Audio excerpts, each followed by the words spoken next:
Welcome to the REMS on the Air podcast, hosted by your partners at the U.S. Department of Education's Office of Safe and Supportive Schools and its Readiness and Emergency Management for Schools Technical Assistance Center. If you're an old friend, you know us as the REMS TA Center, your National School Safety Center. Join us as we chat about key topics in school and campus safety, security, and emergency management with experts and partners from the field.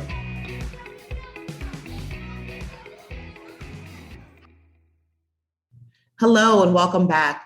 We are excited to host another REMS on the Air podcast. My name is Janelle Hughes, Project Director for the REMS TA Center.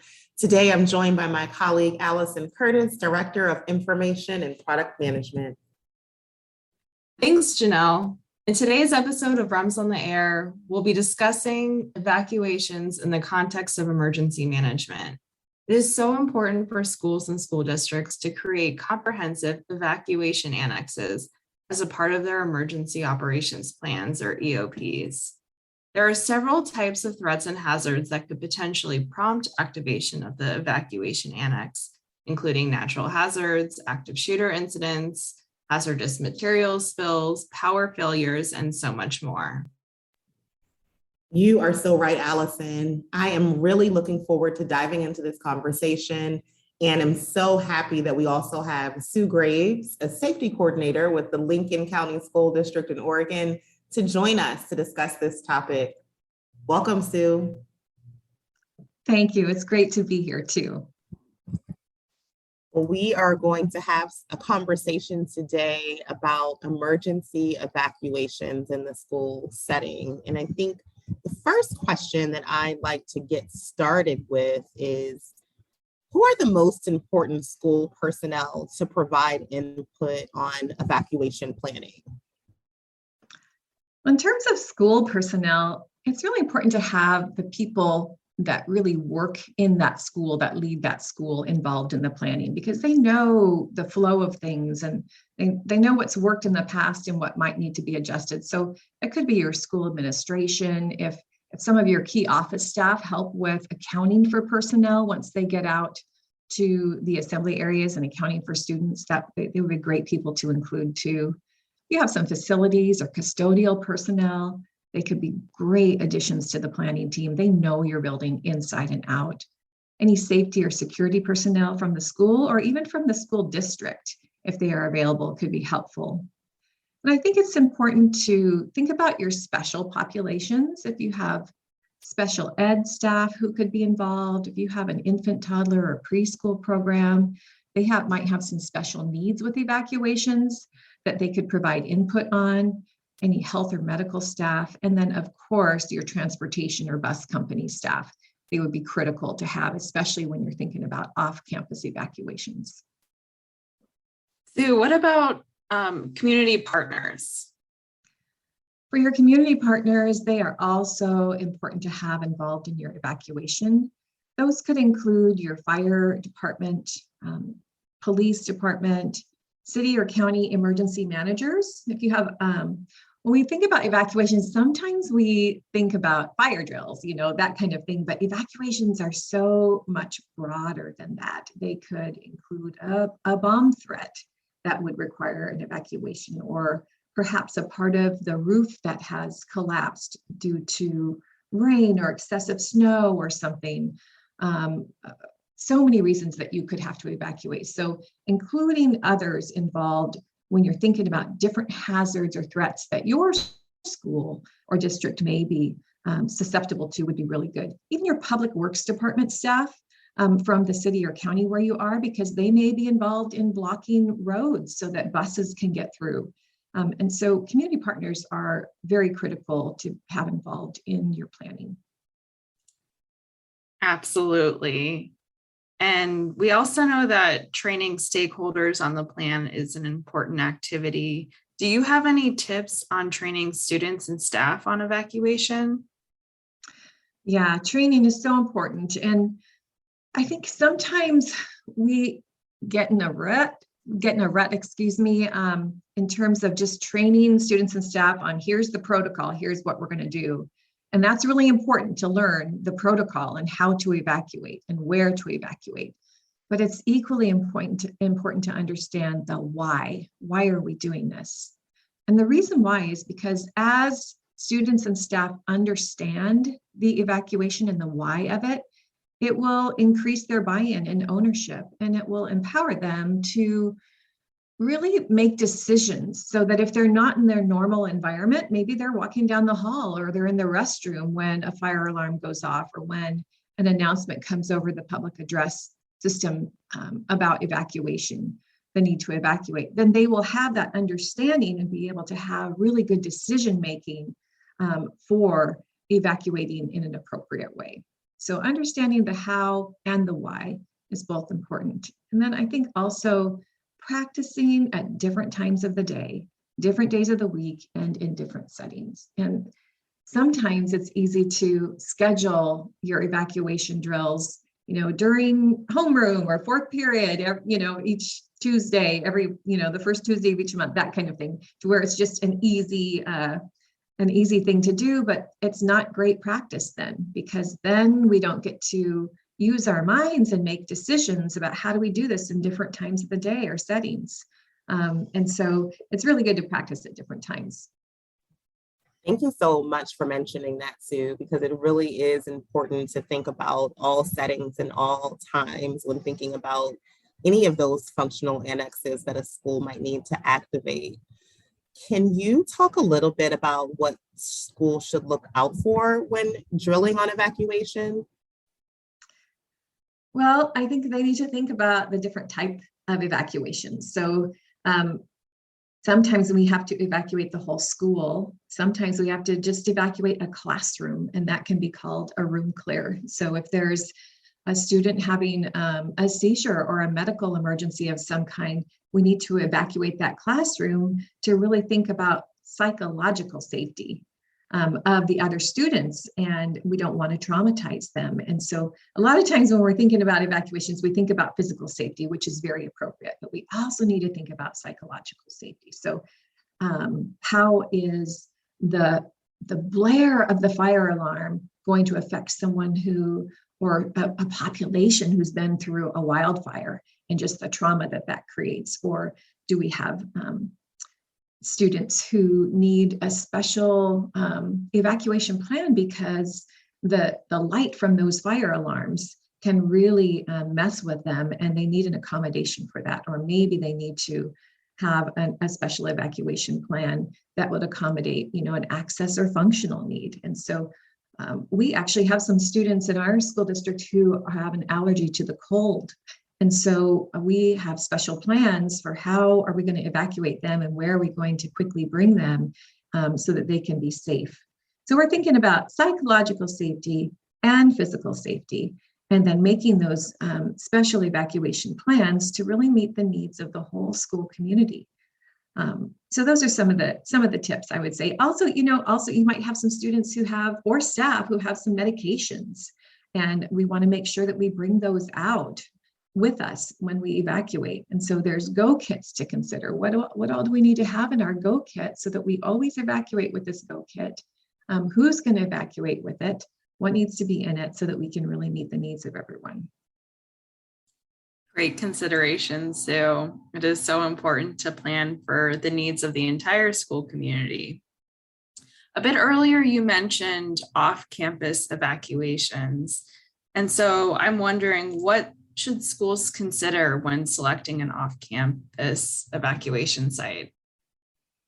We like to consider, are there some places near the campus where we could do a walking evacuation? And then are there some places away from the campus where we might do a bus evacuation if we're able to do that? And so the near campus sites as well as the away from campus sites, and kind of the pre-planning and figuring those out ahead of time is so important, because when there is an evacuation that requires an off-campus evacuation, we have to make really quick decisions in these type of emergencies and situations. And so, and the reason why is because a lot of reasons we have to prepare possibly, how do we get enough bus drivers and buses? Are there enough? Can we get the drivers back in time to do an off-campus, away from campus bus evacuation? So really thinking through that and planning through that ahead of time. And if we can't, then where can we walk to? And are the roads going to be available? Are they going to be clogged by parents rushing to the school, parents and guardians, or another situation that causes the road to be clogged or blocked? And so really doing that pre-planning of those sites is important. For your off-campus sites, you also have to think about family reunification, and is the site adequate when hundreds potentially of parents are coming to retrieve their kids? Is there enough place for really securing the students, as well as a separate place for the families to wait and then to be reunited? So those are all things to consider. I think sometimes we like to think, oh, well, there's a neighboring school, we'll just use our neighboring school.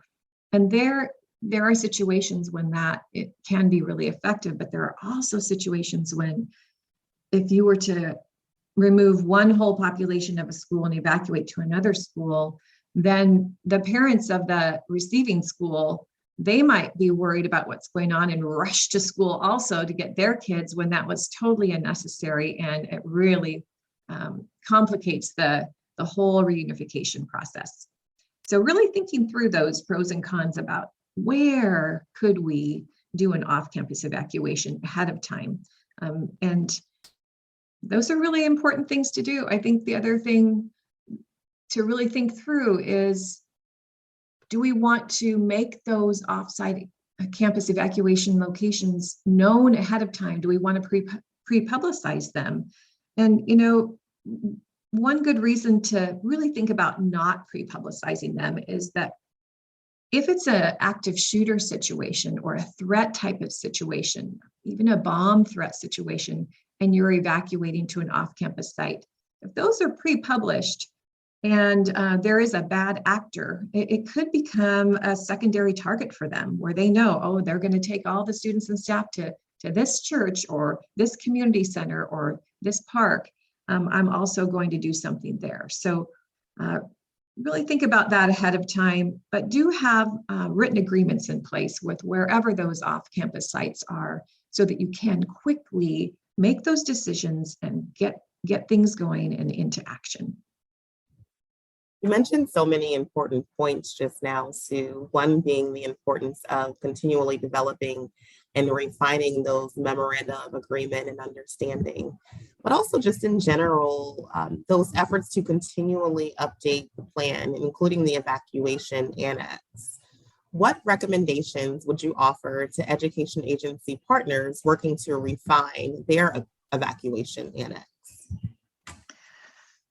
I think it's important to, once you identify your off-campus locations, and even for on-campus locations, whenever there's an evacuation, if you can have some sample messages already developed, the communications that you're going to have to quickly send out to your parents and guardian and community, if they can already be developed with just a few little things that will need to be modified to make it specific for that situation, and translate it into whatever languages are appropriate for your school or school district, it's going to make everything go much quicker and much smoother, because people are going to want information and clear information quickly. And so if those sample messages are ready to go, it will make everything go a lot smoother. And then really think about the hazards and threats that are specific for your unique school and population. And then test your plans.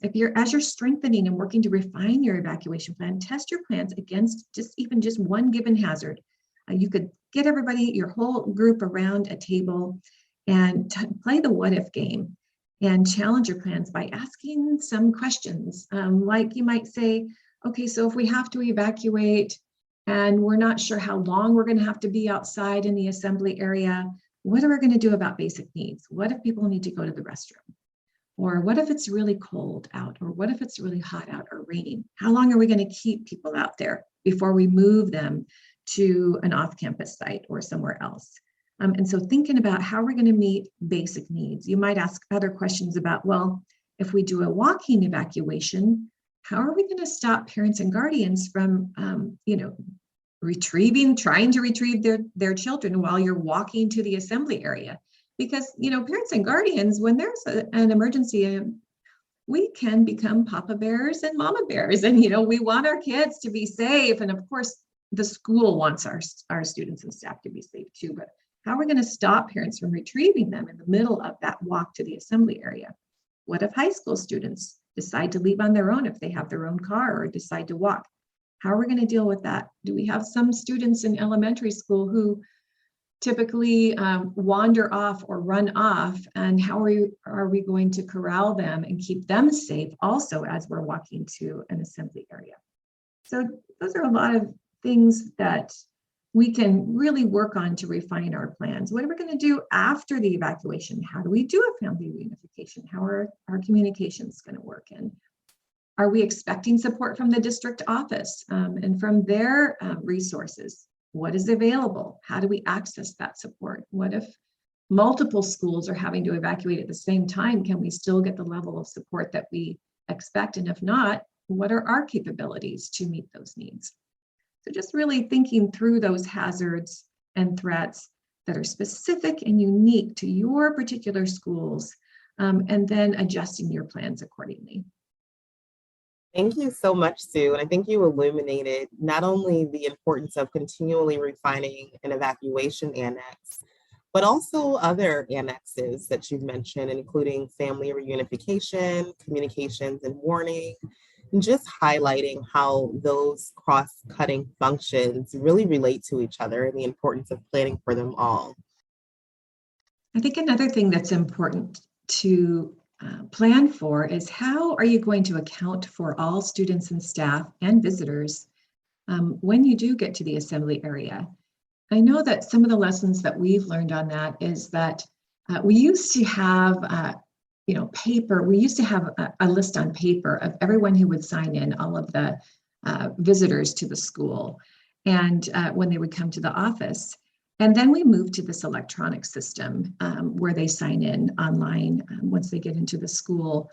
And when we get out to the assembly area, we found that when we would try to account for everybody, Wi-Fi didn't work at the assembly area. Cell service didn't work at all of the assembly areas.